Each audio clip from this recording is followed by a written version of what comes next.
Thank you very much, Joe and Conference, for the invitation to come along. I must say it's been a privilege to spend the past day with you, and I found it really helpful in getting broad understanding of the feeling and the considerations across you guys. I'm going to just take a couple of moments to describe some of the experience over the past 2 years that we have had in Greater Manchester. April 2016 was the commencement of Devo Manc, as it's affectionately been known, the devolution of health and social care arrangements from national into local decision-making for Greater Manchester. What that actually means, though, is very different to the devolution arrangements that we have with the devolved countries. Greater Manchester doesn't have its own parliament. It actually still operates within the national English regulatory framework, but it does mean that the budget management and the decision-making and policy decisions in terms of direction of travel are made locally within Greater Manchester. And so it is effectively a delegated responsibility to the Greater Manchester arrangements rather than full devolution as applies into Northern Ireland, Scotland and Wales. So it does mean that the health and social care budget sits with the authority of effectively one man, John Rouse, who's the chief officer for the Health and Social Care Partnership for Greater Manchester. But he operates within a partnership arrangement for Greater Manchester, working with colleagues across all of the statutory organisations in Greater Manchester that deliver health and social care. So that is not just the NHS England function that, for commissioning in Greater Manchester for the NHS, but 10 clinical commissioning groups, 10 local authorities, all of our foundation trusts, mental health trusts, community trusts to deliver care for our population.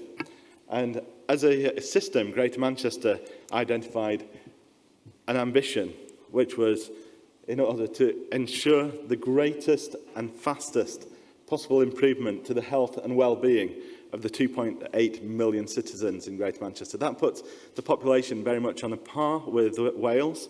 Geographically, it's very much smaller, but it gives you an indication of the dynamic that's taking place in Greater Manchester. Interestingly, though, since 2016, I would say that my experience of dentistry has never received so much focus in Greater Manchester. I've worked in the NHS for over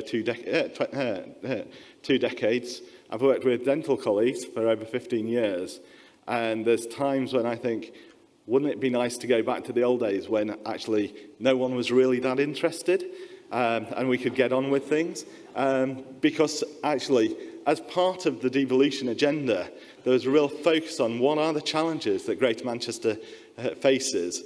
And you'll know that health outcomes across the United Kingdom and Great Britain are very varied. However, in the northwest of England, and in particularly Greater Manchester, they're not that varied, they're just very bad. Which means that actually we have an elected mayor in Greater Manchester, Andy Burnham, and as part of his mayoral manifesto, he actually pinpointed oral health as a key part of his campaign. So his manifesto very explicitly states that we will raise awareness of the importance of children's oral health. Isn't that something fantastic that's actually front and foremost in a politician's agenda item? Raising awareness of the importance of children's oral health, promoting new schemes in nurseries and schools, and aim to reduce the number of child tooth extractions, which cost our NHS millions every year. But the best bit about that statement to me is actually it doesn't put the blame on dentistry. It recognises that oral health is actually everybody's challenge, everybody's problem. All too often, I've been in front of health and wellbeing committees, in front of scrutiny committees, being challenged as to how oral health, the status of oral health is because of the difficulties in accessing dental services. It's about the quality of our dental services. Why can't our dentists do better? Whereas actually oral health is what happens in every day of people's lives.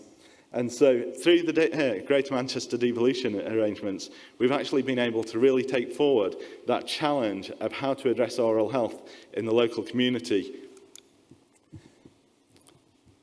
The question for this session is around the N in the NHS Dental Services. And regardless of which part of the countries we're in, I think the principles that guide the NHS are common. These 7 statements are from the NHS Constitution, which is actually the NHS Constitution for England, but I think that they apply across all of our areas. One of the ones that stands out for me, though, is number 5, which says that the NHS works across organisational boundaries. But how often is that actually able to happen? How often does actually the agenda get shared across organisations? As I say, so a lot of the challenges historically have been focused at dental services and dental practices. In Greater Manchester, we decided to take that forward in consideration of our oral health programmes. And the discussion with local authorities is really interesting because, as we know, in England, they have a statutory responsibility to improve oral health. But actually, if they improve oral health, what happens? The NHS reduces costs. If there's less children receiving general anaesthetics in hospital, that's a saving to the NHS. But the local authorities are the ones who say, well, why should we be paying when you get the benefit? And so our challenge in Greater Manchester was, well, what makes most sense to do? Let's consider who benefits and who needs to invest, and then let's make it happen. And so we determined a series of child oral health programme around population coverage, picking up on the national programme of Starting Well, but really looking at, actually, this is not about NHS England commissioning dental practices to do something differently. Let's take our approach for the whole population. And so in our 4 areas with the most challenging oral health, Salford, Oldham, Rochdale and Bolton, we decided to do a collaborative approach, working with early years settings commissioned by local authorities, so nurseries, schools, working with the health visitor teams that are commissioned again by local authorities, and also engaging our dental practices, but really looking to see the dental practices doing the work that only they could do, but dentists providing that leadership role to colleagues in the other sectors and in the other services to make the difference for our population. And that aspect around dentists as leaders, I think, is something that we are really taking forward in Greater Manchester. And I would urge all of us in the room to consider how can we, in our dental field, be leaders for our community, be leaders for our colleagues.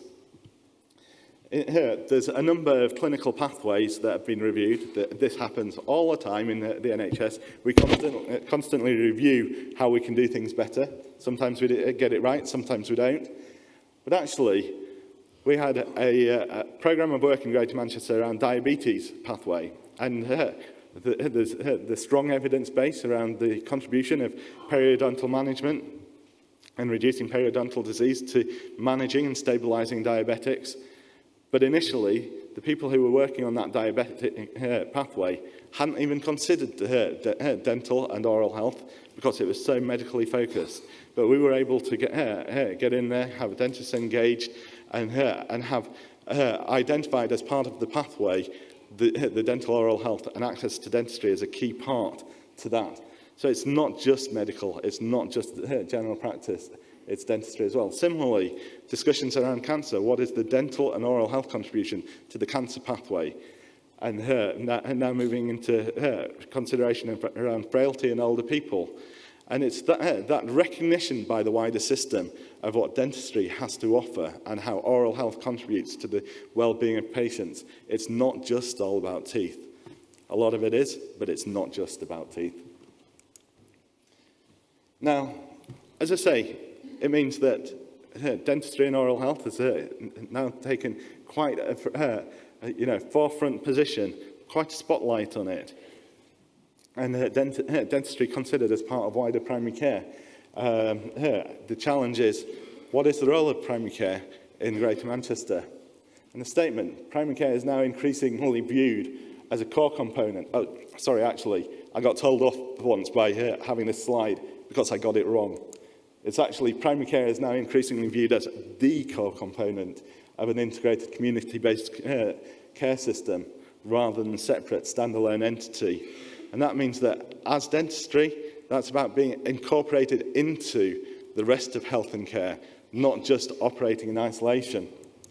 And working with dental colleagues across Greater Manchester, we've clearly identified our strategy, presenting the contribution of dentistry and oral health to the system through a document called Putting the Mouth Back in the Body for Greater Manchester. It also means that in Greater Manchester, we're really focusing on, not just the contribution that dentistry makes to the wider system, but very much the dental services delivery themselves, and really upholding the quality that is provided by our dental colleagues. And a number of toolkits developed by the local dental network, but very much, driven through by priorities identified by the dentists. And it's been great to see the leadership that a number of colleagues, some of them in this room, have taken in developing and promoting these toolkits. And where we're at now is actually picking up on not just the focus for children's oral health, but older people's, and the challenge of people who are dependent living in adult social care and the contribution of oral health to them. And yesterday, a number of motions were really challenging that priority, and I really welcome that. And we've had the opportunity to work collaboratively with between the devolved arrangements in Greater Manchester and the local dental committees to be able to engage the Federation of Greater Manchester for LDCs in actually becoming a provider vehicle to do some development around older people's services. Not just what is the oral health component to be delivered by dental practices, although that is important, but it's, again, that leadership working with adult social care on what adult social care should be doing around oral health and support for individuals. So I'm talking a lot about, dentists as leaders, dentistry being part of the system, and not being isolated in a silo. Does mean that as a dental system in Greater Manchester, we need to do some work to make sure that we're coordinated. And so we have established Dental System Leadership Group, which brings together from across the system those key partners, key organisations to actually have a shared ambition, shared priorities, shared direction of travel. And that includes not just clinical providers, so the managed clinical networks as part of that group, but it also includes university and dental school, it includes local authorities, it includes public health, it includes pretty much anybody who touches dentistry and oral health to share that ambition. But a key part of that group is our dental advisory group. And elsewhere, some people might look at this and consider it's a bit like a primary care managed clinical network for dentistry. It's bringing together primary care providers of dentistry to actually have a say, have a voice, and contribute to wider consideration and development of policy and strategy. And that dental advisory group, that's part of the Dental System Leadership Group, so the primary care providers sit as part of a wider primary care advisory group, coming together with colleagues from pharmacy, from optical services and GP medical practices in order to form an advisory group that, again, doesn't just sit in isolation. It comes back to being a core part of the health and care system. The primary care advisory group actually sits as a fundamental part of the governance for Greater Manchester devolution arrangements, and is one of 5 groups that have a vote in the determination of strategy and policy for Greater Manchester. So we have clinical commissioning groups, as you can imagine, as part of healthcare commissioning. So they together form one vote. That's 10 clinical commissioning groups, one vote. We have 10 local authorities who similarly together have one vote. We have our secondary care acute NHS providers, those big fortresses that we have a challenge to engage with, to change their direction of travel. They also together have one vote. We also, but we also now have primary care advisory group, which is our 450 dental practices, our GP practices, our opticians. It's 2,000 outlets for primary care across Greater Manchester, able to come together to form a single voice for primary care and have one vote on determining the direction of travel for Greater Manchester. So actually, the balance of power has really come to be able to be with primary care and dentistry as a fundamental part of that primary care voice.